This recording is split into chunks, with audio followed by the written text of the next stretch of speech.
612 CE, the Sui Emperor sent 305,000 soldiers across the Liao River into Korea. They crossed back with 2,700. One Korean general made that happen. And we don't even know what he looked like. His name was Eulji Mundeok. We have no portrait of him, no birth date, no account of where he came from or what happened to him after the battle. What we have is a single campaign record and a poem he sent to the enemy general right before the trap closed. This is the story of one battle that destroyed an empire, and the man at the center of it is almost completely invisible. If you've watched our episode on Emperor Yang of Sui, the man who built the Grand Canal, who stitched China together with waterways, and then drove it into the ground with his ambitions, then you already know what came next. Emperor Yang turned his eyes toward Korea. He called it a tributary problem. The Goguryeo kingdom in the northeast had refused to send envoys and submit properly to the new Sui order.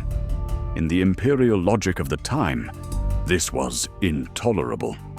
A unified China could not permit a neighboring kingdom to simply decline the hierarchy. What he actually wanted was prestige. The Korean campaigns were meant to complete a vision of universal order under Sui.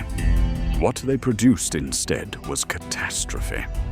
And a Korean general whose name survives precisely because of how completely he used that ambition against its owner.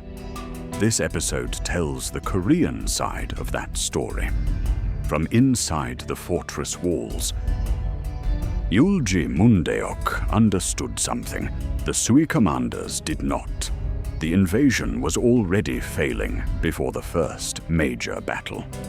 The Sui army had marched from China into Korean territory, with supply lines stretching hundreds of kilometers back across the Liao River.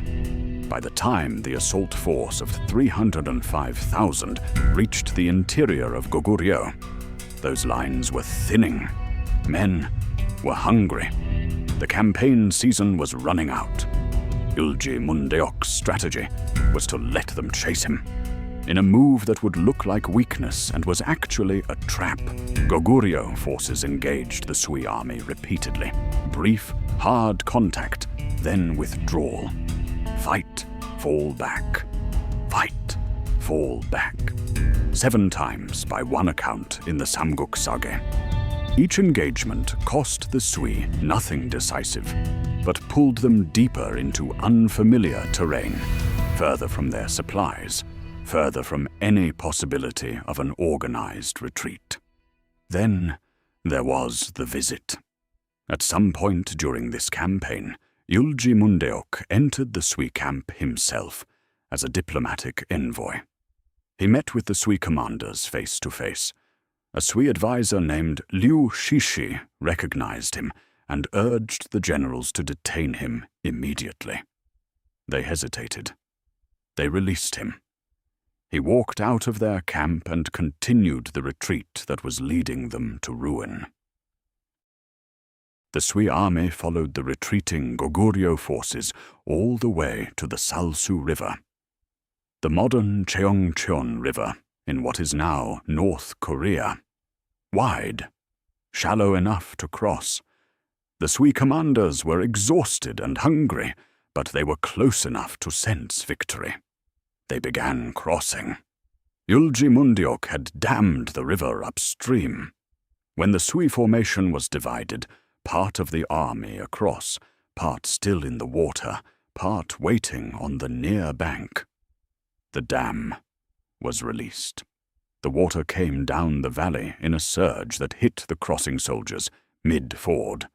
What followed was not a battle. It was the end of an army. Goguryeo forces attacked from the banks simultaneously.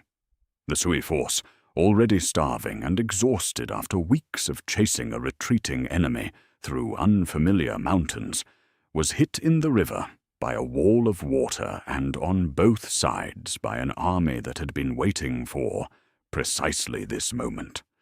Of the 305,000 soldiers who had crossed the Liao River into Korea, 2,700 returned.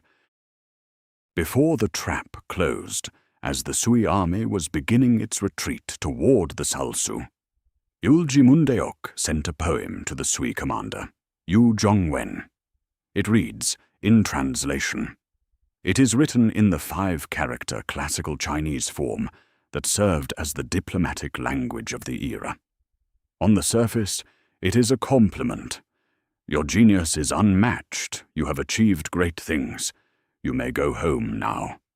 It was a taunt. Yu Zhongwen had won nothing.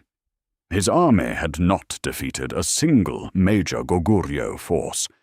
He had been led deep into enemy territory, starved, worn down, and was now retreating with a broken and hungry formation toward a river he did not know had been dammed upstream. Eulji Mundeok sent him a poem, telling him he could leave, while knowing he would not survive the attempt. This poem survives. It is one of the oldest extant examples of Korean literary composition. We remember it not because it is beautiful, but because of what it meant the moment it arrived. The Sui dynasty fell in 618 CE, 6 years after the Battle of Salsu. Emperor Yang launched 2 more Korean campaigns after 612, one in 613, one in 614. Both failed or were abandoned. The drain on Sui resources, manpower, grain, equipment, treasure, was catastrophic. Rebellions erupted across China. A former Sui general named Li Yuan seized power, executed Emperor Yang, and founded a new dynasty. Tang, the man who had sent 305,000 soldiers into Korea, had destroyed his own empire in the attempt. And Eulji Mundeok vanished back into the silence of incomplete records. We do not know when he was born. We do not know when he died. We do not know what he looked like, what rank he held in peacetime, or what happened to him after the campaign. The Samguk Sage, compiled in the 12th century, preserves the battle account. But it preserves almost nothing about the man. A name, a campaign, a poem. There is a paradox here that the records themselves create. The more completely someone wins, the less they need to explain themselves. Eulji Mundeok did not write a memoir. He did not build a monument. He destroyed an army so thoroughly that there was no one left to require a follow-up.